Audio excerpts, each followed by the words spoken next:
The show is brought to you by our generous patrons at patreon.com/FalloutLorecast. Robots Radio presents the Fallout Lorecast. Welcome to the Fallout Lorecast, a place for the Fallout community to come together to explore the boundaries of our knowledge about the world of Fallout.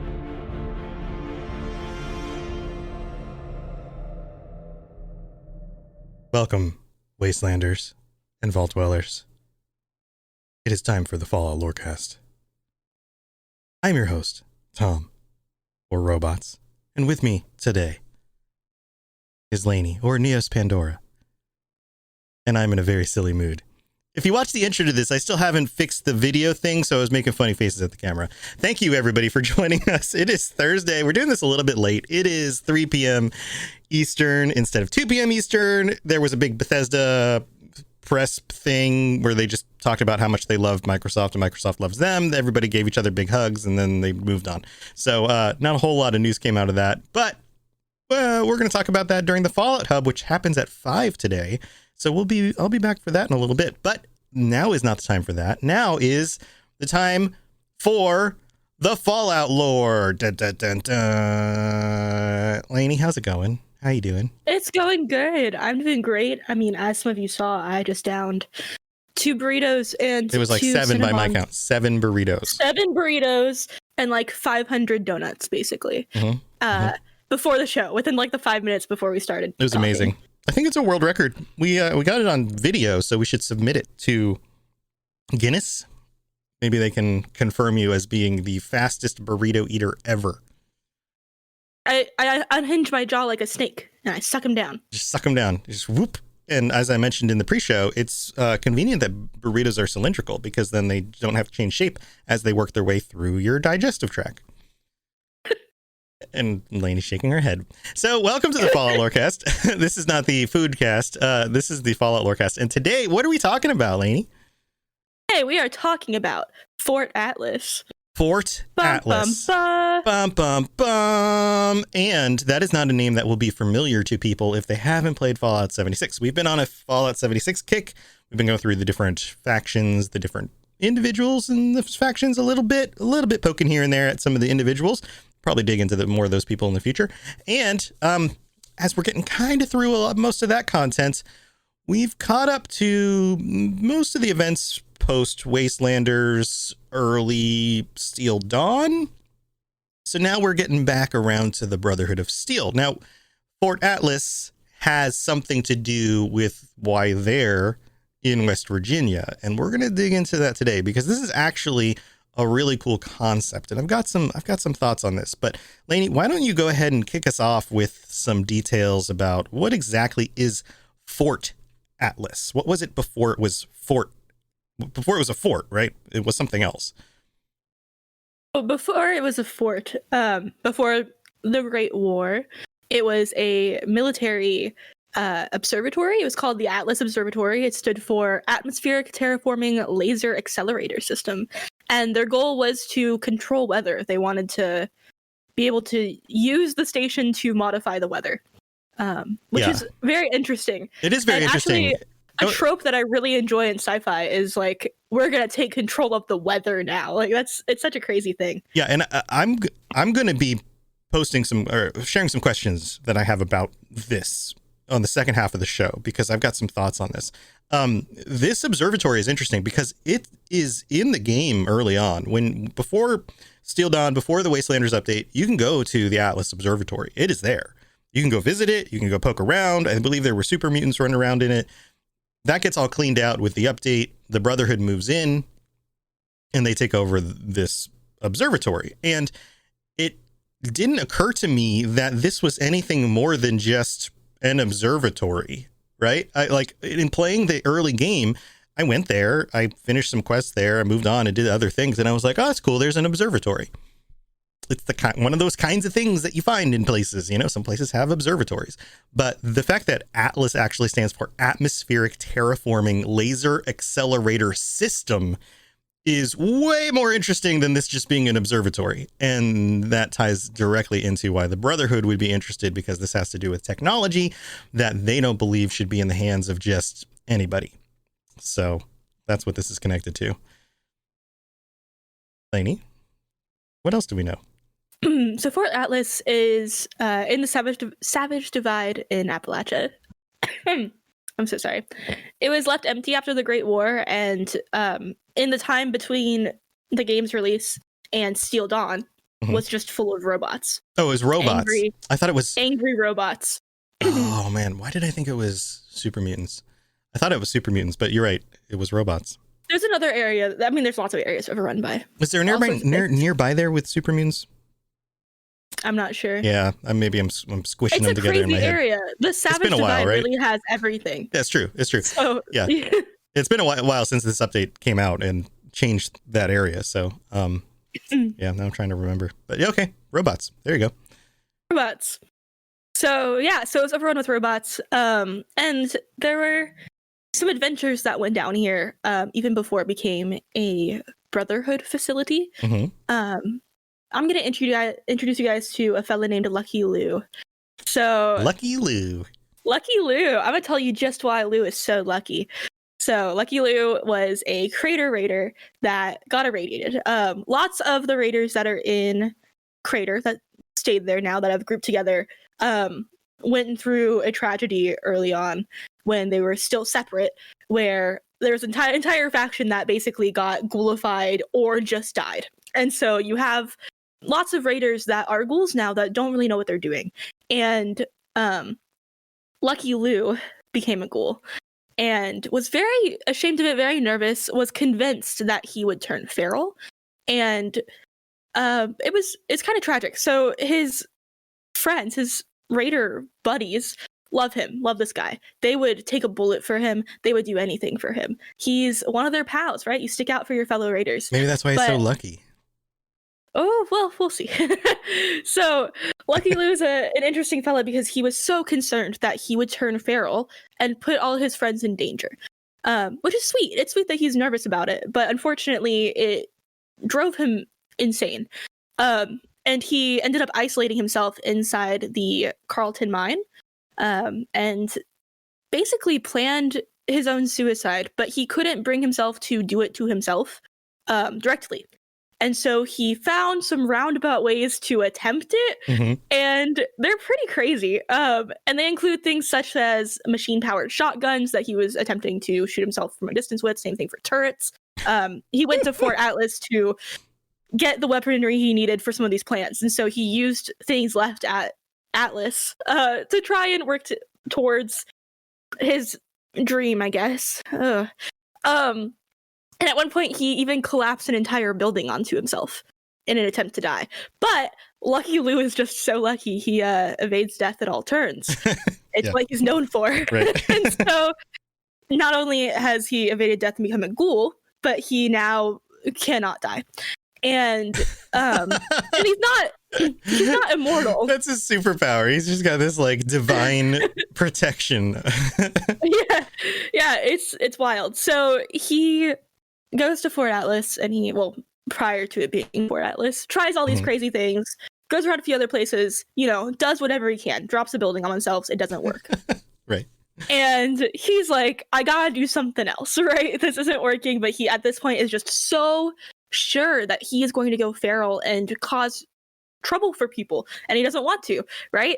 And so he goes back to the Carlton mine, and he decides that he's going to detonate explosives within the mine to make it collapse on himself. And he figures that even if he doesn't die, at least he's stuck there. Right. If I can't drop a building on myself, I'll drop a mountain on myself. We'll see how that works. Right. Which is nuts. It's a little nuts. But good old Lucky Lou, he just really lucks out. He just keeps going. So he's a funny character. Is it? Wait. Is it still luck if it's the thing you don't want to happen? Oh, I don't know. Maybe he's unlucky because the thing he wants to happen will never happen. It's a little ironic. That's for sure. Don't you think? Don't you think? Now that song is in everybody's heads. I just with two words, don't you think? That's 2 words. That's technically 3 words, but 2 words. I inserted that song into everybody's head. Thank you. That is the power of language. Woo! The power of language with the Fallout Lorecast. In 2103, good old Russell Dorsey decided that he was going to do something spectacular. Now, Russell Dorsey is a boy from Maryland. He decided that he was going to explore Appalachia and came across the leftover remnants of the Brotherhood from the first time they had been there, at the Allegheny Asylum, I think. Yes, How do you pronounce that? And yeah. Somebody corrected me on this one time, but I don't remember. But yeah, let's just go with that. I'm sure somebody I get, you know how we stumble over some of the pronunciation of some of the words. And sometimes I'll just say like, I don't know how that is pronounced. And then I'll have somebody like comment on Discord, or they'll even do it in like when they're reviewing the show. They'll be like, hey, thanks, this is a great show, thanks so much for this, and by the way, I live near this place, it's pronounced like this. And I'm like, oh, thanks. But then I don't, of course, remember, right? Lil Green says a little too ironic. Anyway, so Russell Dorsey from Maryland starts investigating the remains of the Brotherhood Taggarty's group. That was the Brotherhood splinter. It wasn't really a splinter group. It was like a remote group that was formed. We've talked about this on other episodes, in Appalachia before the vault opens up. It's what you find of the remains of the Brotherhood when you're walking around in the world. That is not the same group as the group of Brotherhood that are now in Appalachia that were sent from the West Coast. Those are 2 different groups of people. Indeedy do. So Russell Dorsey, Indeedy do. Because the Brotherhood is no longer there, he's just trying to see what happened. He gets really curious, and eventually receives word, here's a little rumor that Brotherhood is coming back, right? Yeah, it's just a voice in his head, right? It's just like it's just a voice in his head. It's like God. He's it's like the voice of God. Yeah. It's like an angel came down and said, the Brotherhood is coming back to Appalachia. Russell Dorsey. Maybe it sounds like, don't fear. It sounds like this. Russell Dorsey. This is the voice of God. The Brotherhood is returning to Appalachia. You will be my prophet.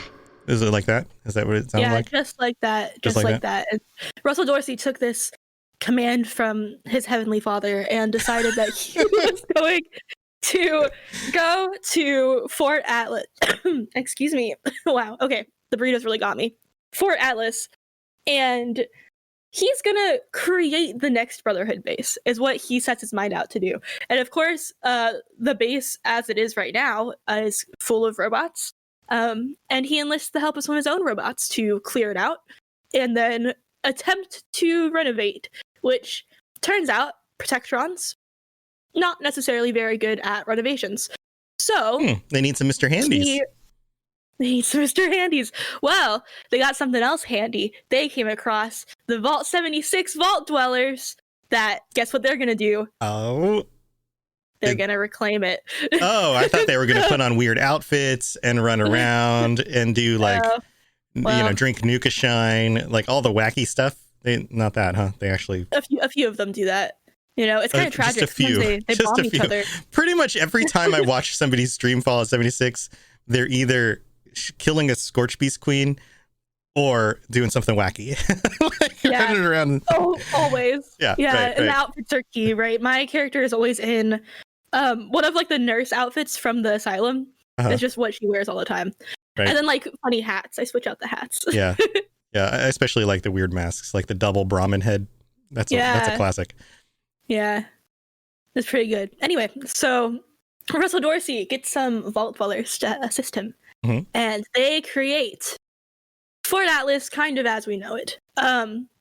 He really cleared out the place, fixed it up a bit, and thought that by doing this, maybe he, would be really doing them a service and then become a part of the Brotherhood himself. He definitely is a Brotherhood wannabe. And it didn't didn't necessarily work out like that. Okay. So the Brotherhood first Expedooty-doo. the Brotherhood First Expeditionary Force Uh-huh. moved in, and they saw what he did. They were thankful, but they fixed it up, made it a little bit more brotherhoody, and More gears created and swords and wings. flags. Yeah. Maybe it. I don't. I don't know. But yeah, so it creates Fort Atlas, and that is the Fort Atlas that is now in the game. So in 2103, we have Fort Atlas. It is no longer Fort Atlas. the Atlas Observatory. It could be the Fort Atlas Observatory, but that's a bit wordy. You have to make an acronym for your acronym. Fort Atlas. Yeah, it would be like Fort Atlas Observatory would be FAO. But it's actually. But it'd be FATLAS. Fat Lasso. Oh my god. That was Wonder Woman's first attempt at a magic weapon. It was the Fat Lasso. Eventually she got the invisible one. That one made you fat. She would rope people, and in order to keep them from running away, they'd all of a sudden go boop, they'd get real big, and then they wouldn't be able to run away. It's an interesting attack. If you can have something that makes somebody tell the truth, or whatever, like you can make it whatever magic you want, right? Oh yeah, magic's magic. Magic's magic. Tomato. Right. Truth telling. Turning people into balloons. Same magic. Yeah, just go bloop. But they don't get lighter and float. They just get heavier, and they just go boop. They become like the blob. They're just like bloop, bonk, and then they can't move. Oh no. Yeah, those are the actual sound effects that happen too. Boop, bonk. So now we have Fort Atlas. The Brotherhood has moved in. We're not going to talk too much about the individuals of the Brotherhood in this episode. This is mostly about the location and why they chose it. And what else did they do to this place in order to make it fit them? And side note, they're not done. They're clearly still in the process in the game of updating and renovating the place, but for the most part, it is functional at this point. So what is actually there now? The idea pretty much is that they've just gotten there. They're kind of feeling it out. So you have a lot of people outside of it that are waiting to get in hopes that they can either join the Brotherhood or get help from the Brotherhood. And most of the people who ask for help do not receive it. And so it's just a bunch of really sad people waiting outside all the time. So one of the quests you go through early in this is you are actually tasked with listening to their tales and helping decide which ones deserve help. And I'm not going to ruin it for you. Go listen. Some interesting, of course, characters show up with different reasons for needing help. Some of them I hope we hear more of in the future. But again, not going to ruin it this episode. Go do that if you haven't played through it yet. So what else is very fun. What else is there? Like, what, as a player in the game, what can you do there? It's a pretty nice area. Because the idea is that they're these technologically advanced. This is a technologically advanced group. They have all their necessities, all the things they need to create and to function and to be a military force, basically, and so on and so forth. So they have all of the necessities that you would kind of expect to have at your own camp. Things like workbenches, they have all of them. Chemistry workstation, they have the armor workbench. All of them. You can find them all and you can use them. The same goes for there's a power armor station if you need it. They also have a stash box, which is really nice to have another location you can go to, and you're guaranteed stash box there every time. And it's also, there's quests there. There's a lot going on. There's lots of people. It's a really nice location. They also have, not quite as useful to the player character, but they have their own armories, barracks, showering facilities, a dining area, military, everything. They got everything they need. And so, and to jump in, the stuff that you can access, the workshops, the workbenches, the power armor station, the stash box, all of that stuff is outside the facility. So it doesn't take a load screen to get into it. Also, I believe, I'm not 100% sure about this, but I'm like 90% sure that this is a free fast travel point on the map now. I don't think it was at first. Chat, correct me if I'm wrong. The Foundation and the Crater are free fast travel points. Vault 76 is, and I believe this is now also a free fast travel point. So you could use it as a quick place to go to for free to use a workbench or something like that. Especially if you're considering yourself as a character that's role playing as being part of the Brotherhood. This would be a good place to go, other than say maybe your camp or something like that. And in order to just, drop some stuff in your stash box, use some workbenches, move on, do something else. Yeah, all major faction spots are free. I believe that this is then considered one of those, right? So I think, in my opinion, that helps you role play the game a little bit more. The idea that you don't just have to go back to your camp, and that's the one place you can go to fast travel quickly to get to a workbench and whatever. You can stop in on the Brotherhood, and you can, hear some of the banter and go use some of the equipment there and then move on. So that, I think that's a fun addition. What do you think? I absolutely agree. I think that there's a couple of things there that's really handy, right? You can, especially if you're playing as someone who's in the Brotherhood, and that's your focus for your character. It's nice to be able to kind of use that as a second base. I also think that it's cool that you can... Nope, I lost it. The whole time you were talking, I was like, oh, I gotta say this thing. Gone. And it's gone. It'll come back. It'll come back. That's okay. I do think it's really awesome. And what's important, I think, about the things being outside compared to inside is that you cannot get inside the facility. Not really. There's a certain extent that you can get into before you get cut off by like a laser gate. Let's call it an airlock. There's like an entry airlock area. There's like a forum that it's like an office and then like a kind of there's a word for this room underground.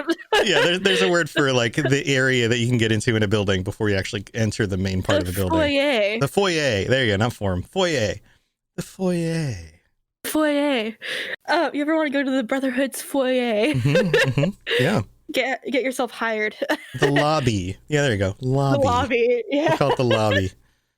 Yeah. The Fat Lasso lobby. Oh no. So it's Lainey disappeared. She'll be back in just a second. This always happens in the middle of the show. She's coming back. Oh, there you are. You're back. All right. You don't have to go through the Brotherhood things to access their stash boxes and their workbenches and all that stuff. You can still do that and to completely ignore them if you really wanted to. But you also have the opportunity to unlock everything else in the area, which is really neat. So it gives you a lot of options in terms of like how you interact with the Brotherhood in the game if you do it all, which is cool. Yeah. Genghis isn't a fan of the quest line. I know some people are like, the quest line's all right, or they're not as into it.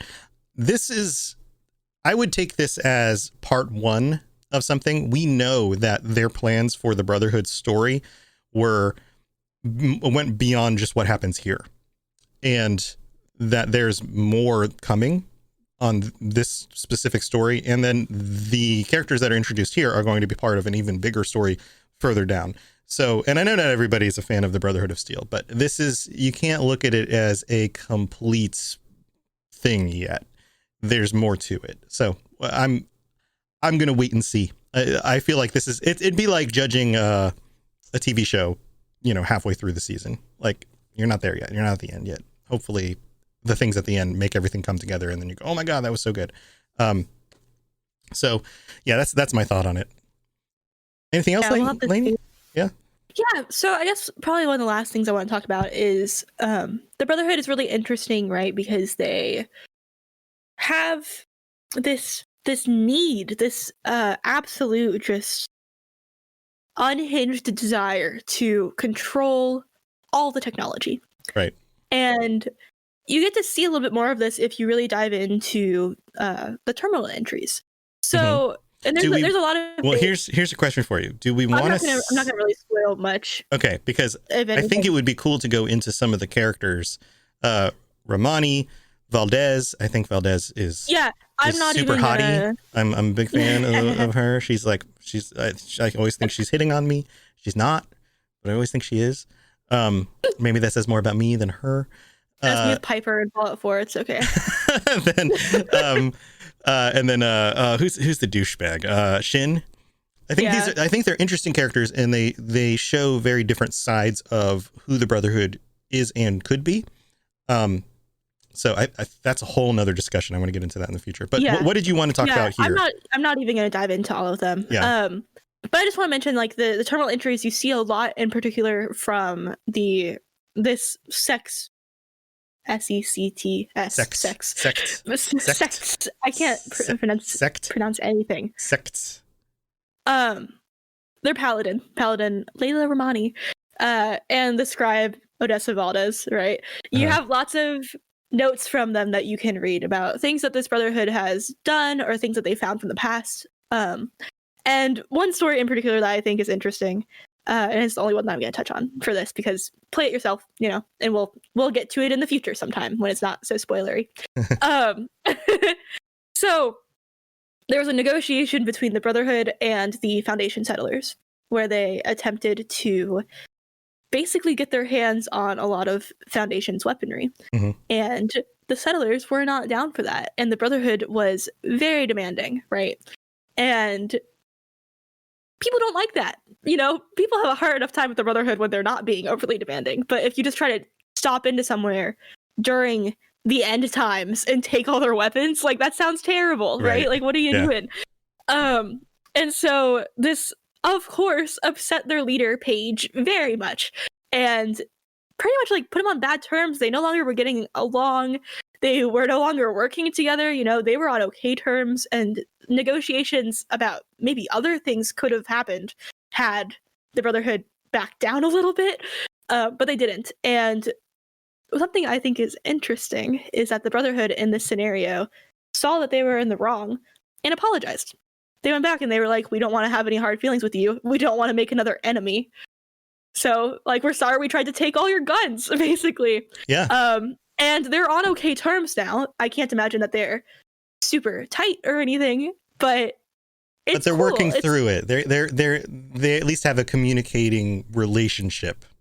They're not just like not speaking. They're not in open warfare, obviously, but they're also just not just in like, we're just bitter and we're just not going to deal with those people.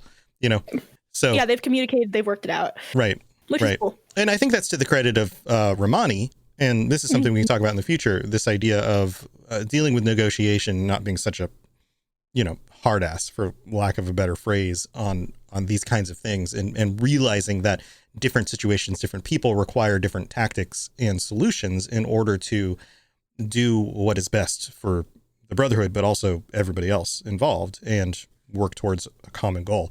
And I think that this is the greater lesson of the story so far of West Virginia and Fallout 76, that if you learn anything at all from leaving the vault and coming across the remains of everybody else who was left, it's that when you don't work together, everybody dies. Divided, like united we stand, divided we fall. Like, this is a very American kind of phrase, and I think that there's some truth in that. Sometimes you got to put things to the side and negotiate, and negotiation usually means that both parties lose in order for both parties to win. You have to give something up, right? And I'm interested to see where this goes, because this kind of storyline is, hopefully we get years of updates and years of more story and those kinds of things. But I think we're going to see this play out over and over again, where sometimes groups work together and things work out better, and sometimes they don't and things don't. But you could also turn it on its head. Like, what happens when groups do work together and things still don't work out? Like what happens then? So there's a lot of cool concepts here that can be played with as we move forward. So Lainey, thank you for that recap.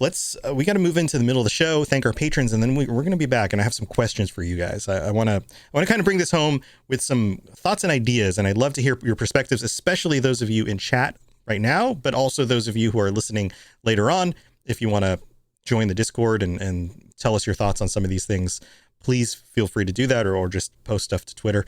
All right, let's move on. It's time for that spring reset. I'm taking a look at everything in my closet and figuring out that, oh no, this absolutely needs to go. And it's about time I replace things so that my clothes aren't older than my 15-year-old. Now you might think that they lasted that long because they were well made, but no, they're in terrible condition. Unlike the new jeans I just got from Quince. Jeans have always been my personal go-to because you can kind of wear them for lots of different things, but maybe they're not your thing. Maybe you're looking for, 100% European linen with insanely soft flow knit activewear fabric. It's definitely getting warmer, and their flow knit activewear is moisture wicking, anti-odor, and soft enough that you'll actually want to wear it every day. So pick out what you want. You can't go wrong because they have prices 50 to 60% less than similar brands. And like I said before, they are high quality. I continue to wear their clothes all the time, and I know that these new jeans are going to last me a lot better than the other things in my wardrobe. And on top of it, they look great. They're so comfortable, and I spent just as much on the jeans that I am now cleaning out of my wardrobe. So if you're looking for something better, just all around better, go check out Quince. So go do it right now. Refresh your wardrobe with Quince. Go to quince.com/falloutlore for free shipping and 365-day returns. Now available in Canada too. Go to quince.com/falloutlore for free shipping and 365-day returns. Quince.com/falloutlore.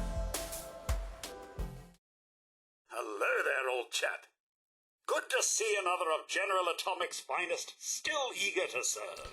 So, of course, we wouldn't be able to do all of this if it wasn't for our patrons, because you guys are amazing. Thank you for supporting the show. You support me and Lainey and our ability to do this every week, to bring you more content, to talk about these things, and all the other things that we do in the community. Having a community at all is very, very much contingent on the fact that you guys are able to help support us doing this. So thank you to everybody who's a patron. We really do appreciate it. If you are interested in helping to support the show, patreon.com/falloutlorecast is the place you can do that. You can get ad-free episodes for as low as $1 a month. I mean, that's super cheap. You can also join us on future episodes of the show. If you sign up at tier 4, you can get the extended versions of the episodes. When we do have episodes where we talk a little bit more after the end of the episode, you get that banter and the conversation with our chat. There's all sorts of stuff you can get, lots of different things, even discounts for the store if you want to buy one of our t-shirts. So go check that out. And especially thank you to our tier 5 patrons, Amelia R, Justin S, Matt B, and Zemni's Nightwolf. Thank you to you guys, especially. This is what you get for being a tier 5 patron, is a special thank you on every episode. And again, patrons, we couldn't do this without you. Thank you guys so much. If you have any questions about Nuka World, I'd be delighted to answer them. All right. So Paleo Giant has an interesting question here. I'm a tier 1, but I still listen to Spotify ads. That's because you're listening on Spotify. So you should check your subscription to your subscription on Patreon. There is, in your settings, there is a feed that you can use on your podcatcher instead of the regular podcast feed. And that feed, it's a very special upload that I upload every time that has the extended versions and no ads in it. So if you are a patron and you're listening to ads still, you don't need to. Find a podcatcher app and insert that feed that you get from Patreon in order to make sure that you are listening to the ad-free version. So just wanted to put that out there. It should be in the stuff that gets sent to you when you sign up. But for some reason, sometimes Patreon doesn't send people the message. I don't know what's with that, or it goes in your spam folder in your email. I don't know. Log back into Patreon. You'll find it. It's in there. I promise. All right. So Lainey, I have some questions about Fort Atlas in particular, because I think this is a really interesting concept. And you mentioned this earlier, that you find this idea of dealing with the weather a very interesting concept in sci-fi. And I think this is one of those things that typically, until I started thinking about Fort Atlas and the ramifications of this, that I don't really consider enough. I don't really give it enough weight or gravitas. This being, when you simply think, oh, they want to control the weather, the first thing you think is, oh, they want to make more sunshine or more rain in order to help more crops grow so that they have more food. Right? That's usually the first reason that you come across. Like, if we can control the weather, then we can make sure that we have the right weather for the things that we need, whether that's sunlight or rainfall in order to make crops grow, or maybe more sunlight for powering things through solar energy or whatever, right? But that's pretty much where my mind usually stops when thinking about this. Now you can expand that to, well, if you can control the weather, maybe you could control storms, like you could summon a hurricane or a tornado or something like that. But I don't think that's usually what this kind of program is focused on. It's not necessarily focused on trying to summon a hurricane. That would take changing global weather patterns in order to create a hurricane, right? That would be huge. But doing something like driving more moisture from one location to another to make sure that the rain falls in your area as opposed to somewhere else seems, at least on the surface of it, like a more simple proposition. Seeding clouds, for example, is a concept that has been tested out through scientific means. But then I was thinking about it, and I was like, okay, so the Brotherhood is interested in this technology. The Brotherhood usually focuses on technology that can be weaponized, right? And if this isn't about, say, sending a hurricane at an enemy, because the Brotherhood isn't worried about sending a hurricane over to China or something, right, to fight the Chinese. Like, that is not the situation in the world right now. They're dealing with things on a more specific individual focus, like dealing with monsters in the wasteland, dealing with adversaries in the wasteland in their specific area, collecting stuff, dealing with robots that go rogue so they can take them apart and use their parts, those kinds of things. What would be the point of this for them? And the more I thought about it, the more it seems to make sense that this is about what using weather and changing weather patterns does for the land that you occupy, and then for the land that other people occupy. So let me explain this. If you're in West Virginia and you decide, you know what, we need the right kind of weather patterns to maximize food growth. And so that means that you're absorbing more moisture from the areas outside of West Virginia. Then those other areas become more arid, right? So you could do the opposite with it too. You could specifically remove moisture or sunlight or whatever from another area in order to make it more arid. That's where the danger comes in. It's not that somebody's going to send a hurricane at you. It's that they could completely remove the moisture from your land and kill off the population because they have no food and they wouldn't even know that they're under attack. I think that is the true weaponized danger of something like this. What do you think about that? Because I've got other thoughts on where this also can go, or where this also may go in the future of the Fallout timeline. So what do you think about this so far? I think it's terrifying. And honestly, I've been trying to figure out exactly what they're trying to do with it, or like what they're scared of also, right? And I think that that's a pretty, it makes sense. I think that claim makes sense because there's other ideas that maybe are a little too bold. Of course, things like making natural disasters is one, but like right. Well, and it says atmospheric terraforming, so it's not like they're going to make a volcano. Right. It's not like they're going to create an earthquake. This is something about atmosphere else that I think might be interesting, and I don't know that there's actually anything that can be done in this respect. But you know how the scorched are essentially burning from the inside out. Whatever it is that's causing that plague, like they're burning. And it's strange, right? And like, of course, people are inoculated against it. Eventually, the scorch should kind of die out. But I don't know. I guess it's a plague. It's a plague that's infecting animals too. So even if the human population was inoculated, it doesn't mean that the plague will go away. It'll still get passed from creature to creature. So I wonder if maybe there's something that could be done with the weather in terms of making it less favorable, more towards moisture or colder, and seeing if that affects anything. Right. And that was the other thing. I think. Sorry, go on. I'm jumping on top of you. You go on. You're bringing ideas to me, but go on. I think we probably feel the same way about this. Maybe I don't know. That like it'd be cool if that was something that kind of tied together, but I don't know necessarily where that would come from. Right? It feels like that's a pretty big thing to just be like, and suddenly we know that the cold works against scorch now. Like it's weird, right? Yeah. Why wouldn't they know that earlier? And the Scorched have survived for a few years, so they've been through winters and summers, Right. technically. Even though it's always the same weather in the game, theoretically, they would have survived a few winters by now, right? But here's the other thing, though. Can something like the atmospheric terraforming laser accelerator system change the temperature of the air? Doesn't that also require affecting air movement on a global landscape? Because you wouldn't all of a sudden... Yeah. So, like, okay, so let's think about weather here.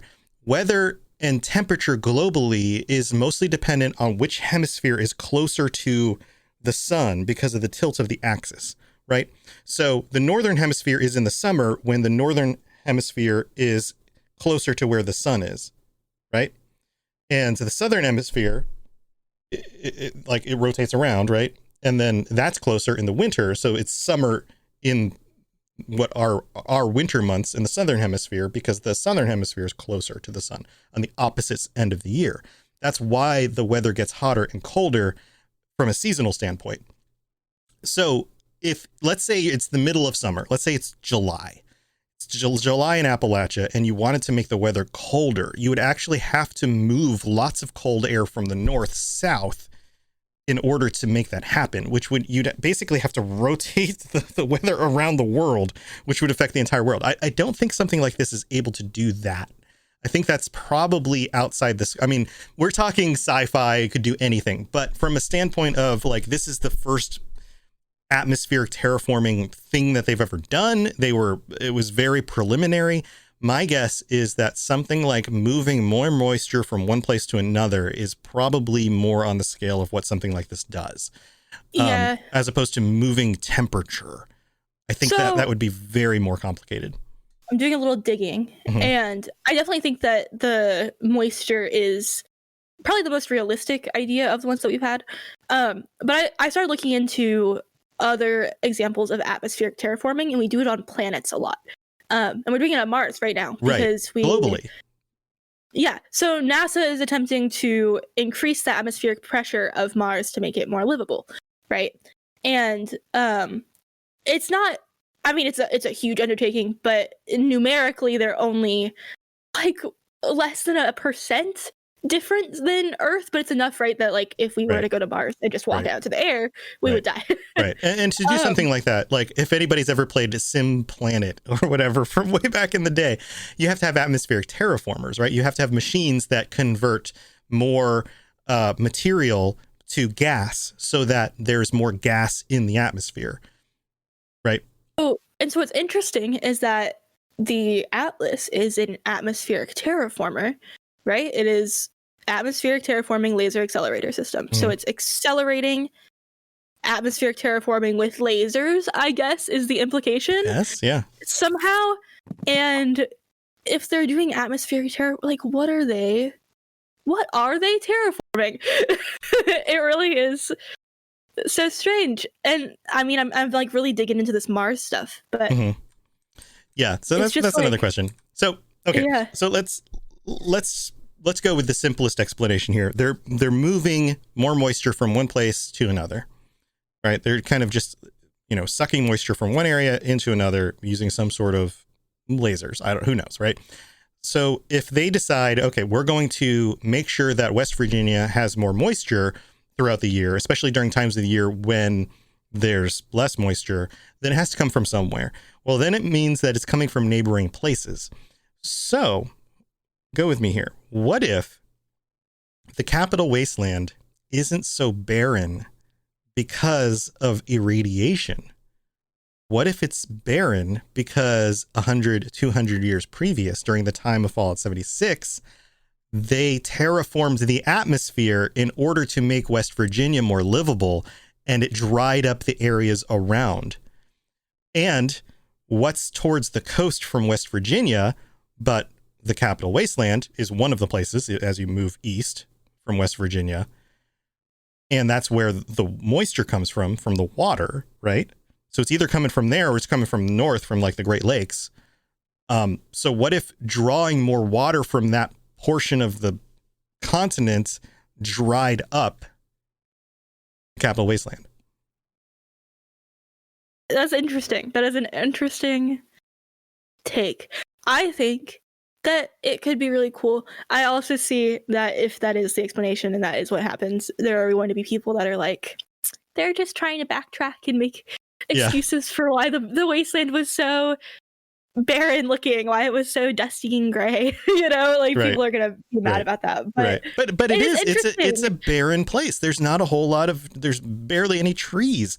There's, the land in the Capital Waste is barren, and I get it. Like the assumption is that it's irradiated, it's post bomb, but it is a significant time after the bombs dropped. The vegetation didn't get blown up and just never grew back. We know that doesn't happen in the real world. When you drop a nuke on an area, it irradiates a place, but vegetation grows back.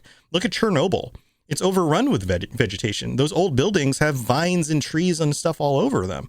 The vegetation will find a way to survive. If there's water, if there's nutrients and water for the vegetation to grow. So why is the Capital Wasteland so barren? Well, maybe it's because all the moisture is getting sucked up into West Virginia. Human-induced drought. Human-induced drought. Crazy. Yeah. So what if all the difficulties that we face in some of these other Fallout games having to do with the lack of water, and that is the primary premise of Fallout 3, is trying to get safe water. If there was more water, then maybe there would have been easier ways to get safe water. But because everything seems to be at a drought, then maybe it's very difficult to get safe water because the only access to water they have is very limited. That's awesome. That's awesome. I love this theory. I mean, it's probably not something they've thought of, or maybe it is, and who knows if it's canon, right? Like, this is just one of those concepts that, like, this is interesting because this is not something that they've delved into that I know of in a Fallout game, of this idea of terraforming the atmosphere and the effects that can have on other locations. So Pillowy Giant says, I think you just blew a lot of our minds. But maybe I'm wrong. I know that there are explanations in Fallout 3. I'd have to go back through and play it again. But usually I think the explanations are it's a wasteland because of the bombs and the radiation. But that's not always the case. Like, look at the Commonwealth. The Commonwealth has plants. Fallout 4, I mean, there are irradiated places for sure. There is a barren zone at the bottom west, southwest side of the map that's huge. But there are places with trees and plants and those kinds of things growing. Like, it's not a barren wasteland. So just an idea. Just wondering maybe if this is connected to that. I would love to hear your thoughts on that, listeners. What was that, Lainey? Have any actual atmospheric terraforming shenanigans happening on Earth? I'd be curious. What if we could just displace water from the Pacific Ocean into California, and then just no more fire? Bye bye fire. No more fires. Yeah, that would be nice. I think there are, like, around California. like I mentioned before, cloud seeding is a thing that can happen and has happened. I don't know to what extent, but we're constantly trying to terraform our environment. Like, that's, this is like people saying, well, we've never, this is the first time we've ever genetically manipulated food. And it's like, no, we've been genetically manipulating food for centuries because we've just done it in ways that are not on a cellular level. It's through breeding and through, changing the way that we farm it and all those kinds of things. The end result is the same. But one method is just faster. One method is just more specific and it's actually safer. Fair. As long as you don't have an evil corporation putting unsafe stuff out for the population to consume. But technically, which they do. Right. But technically, if the corporation isn't putting the bad stuff out there, then yes, genetically modified food is actually safer to eat, assuming that it goes through the right precautions and is tested and confirmed, just like anything else. So anyway, it's a little side note. That's what we got for this episode. That's my theory. Let me know what you think about this theory, because maybe there's some weight there. But what kinds of things would you be able to do with the Atlas program if you were able to use it? Like, could you provide food for a population? Is there enough moisture and weather that you could not affect other places? I don't know. I have to wonder about this. If you make it rain more in one place, does that make it sunnier other places? how does that, like, what are the long-term effects of that? I think that there's a lot of question here for how that would actually affect things in the long term. So, all right, guys, let me know your thoughts on that. Lainey, what else do you have going on before we head out?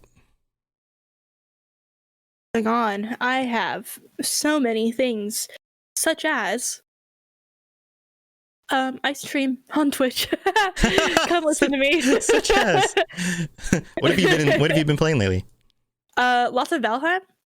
Yeah, Been Viking big World. into Valheim, Viking World. Yeah, Mhm. yeah. I told you I've been on like a fantasy kick, so life's good. It's kind of because I've also been on like a medieval fantasy kick in my own life. So You've gone to. Are you working at a Renaissance fair? What is going on? I wish. Oh my goodness, that'd be great. You could do that. No, That's a thing. So I've been basically quarantined since forever, and it's been lovely. I've found many things to fill my time with, but it gets boring. You see the same things every day. You wear the same things every day. You have it the same day over and over. Basically, you're just mixing it up a little bit for a year, right? So it's been rough. And I know that a lot of you guys are dealing with the same thing. This is how I feel like if you just extrapolate a little bit, that's just kind of life.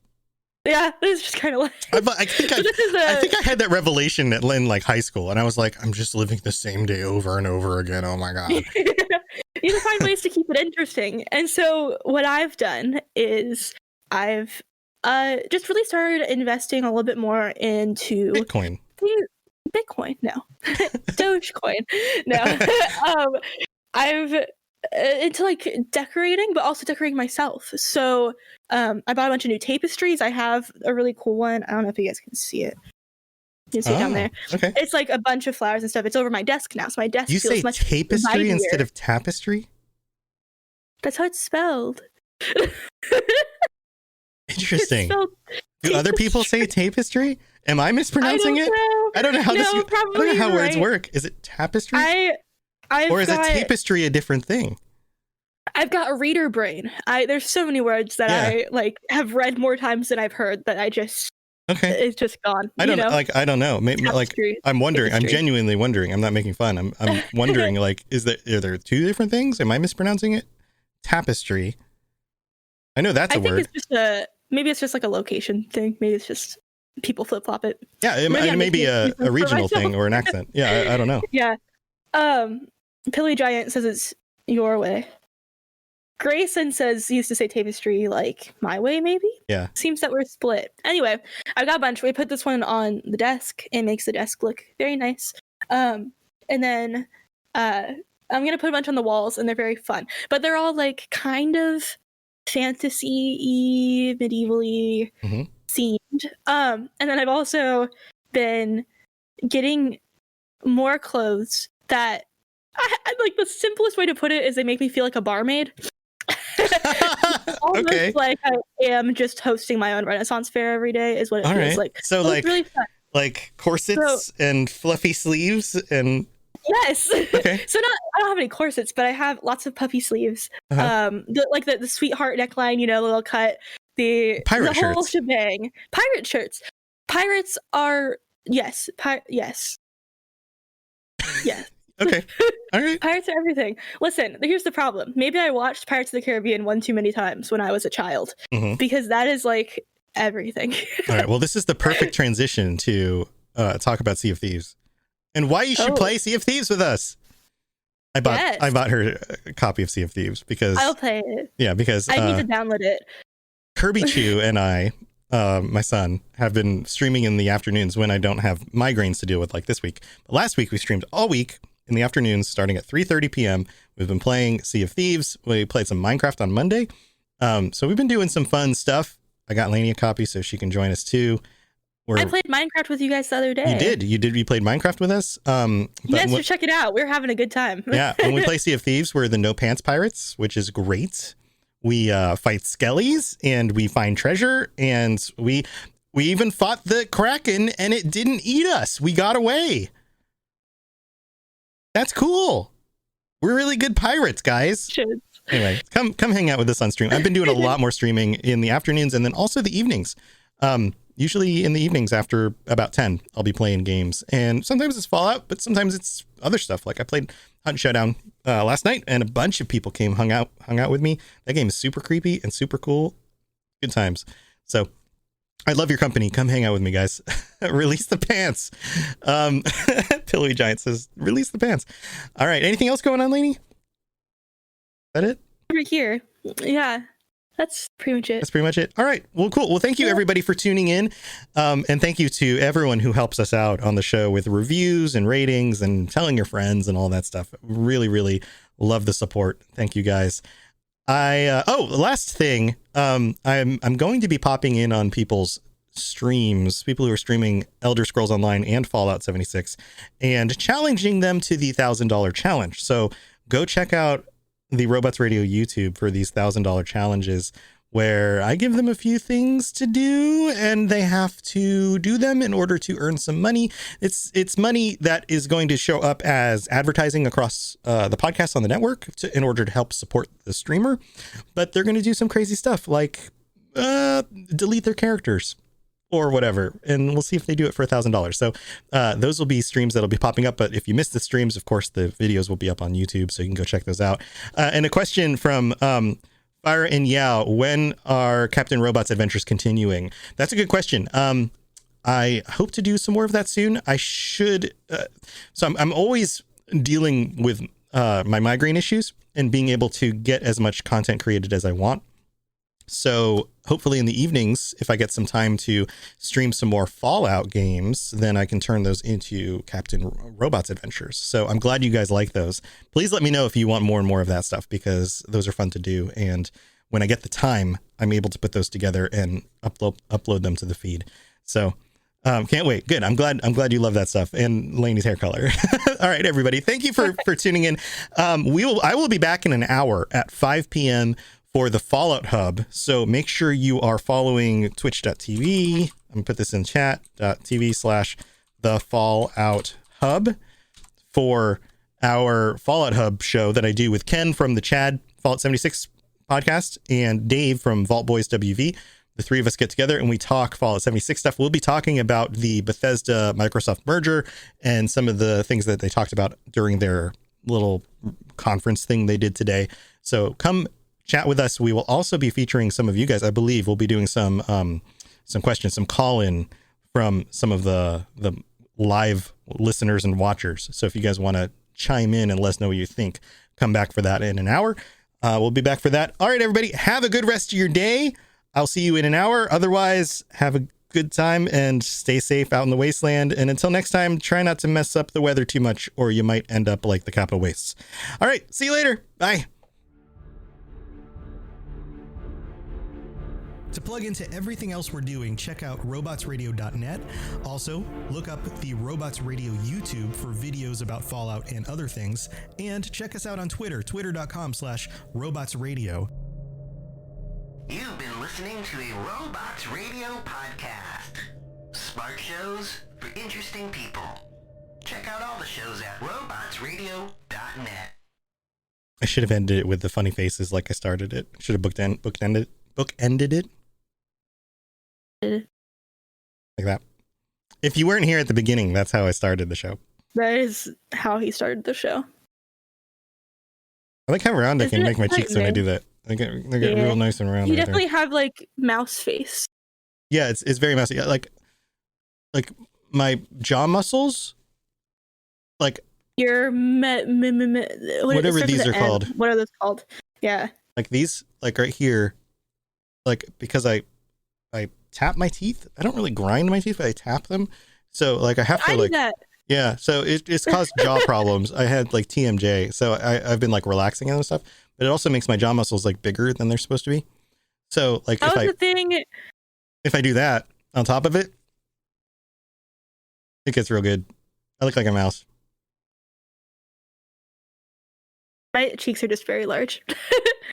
Yeah, but that jaw clenching thing is actually something that I like 2 years ago, it was really important to me that I trained myself to relax when I could relax, right? Because Yeah, because so much of the time you don't actually check in on your body. right, I held my attention there, so it's something I have to stuff some food in them, like right. Little chipmunk. Yeah, like I don't have a whole lot here. I guess I do if I pull it forward. This is I've got a lot. play with Tom's FaceTime. We both have pretty soft faces. Thanks. I don't know how to make your face not soft. Make your face not soft? I mean, it's like It's a genetic there's like thing. genetic things. Yeah. I mean, mine is a combination of genetics and weight, but it's mostly a genetic thing, I think, for Yeah, us. I could lose a little bit of weight. But anyway, playing with our faces. Well, I'll tell you what, I'm gonna go check in on the kid because he's done with school for now, and I'll be back in an hour. I love that kid. Yeah, he's pretty good. Yeah. He's gonna be on spring break next week. Coming up. Oh. Yeah, man. Maybe Yeah, we dude. can for like a distance high five. Yeah. Are you guys getting vaccines? Have you looked into that at all? Eventually, yeah. All the older people in our family have got them. Yeah. But my wife has it too because of her work. But yeah, you and me and Kirby Chew. I will say we've been staying very safe though because I live with people who are high risk. Actually, everyone I live with 4 other people who are all high risk. Yeah. So Yeah. Well, we've been very careful. Yeah. Well, until then, we could be pirates together. Yeah. Yeah. Or play Fallout. That'd be fun. Your mother and father had their first shot. My aunt is on weekend. Nice. Yeah. A lot of the older My people, mom's like getting I was, hers. that's good. I was worried about my parents in particular, because they have health issues. And I was like, man, if they got it, it would be real bad. But they got their shots. So they're safe. Yeah, I got to hug them the other day. Yeah. You went to go visit dinner, didn't you? It was so nice. Mm-hmm. Oh, that's sweet. Yeah. That's awesome. Well, I'm going to go check on the kid. Have a good rest of your day. And chat, thank you for being here. Thank you for the donation, Pillowy Giant. And I don't know if anything else happened, no followers or anything, but thank you for being here. If you already are following. Trying to sell the house too. She really needs the job. Oh, good luck with that. Good luck with that. Jab. All right, everybody. I'll see you in about an hour. Fallout Hub. See you there. Boom, boom, boom. I'm shooting a gun. Bye, guys.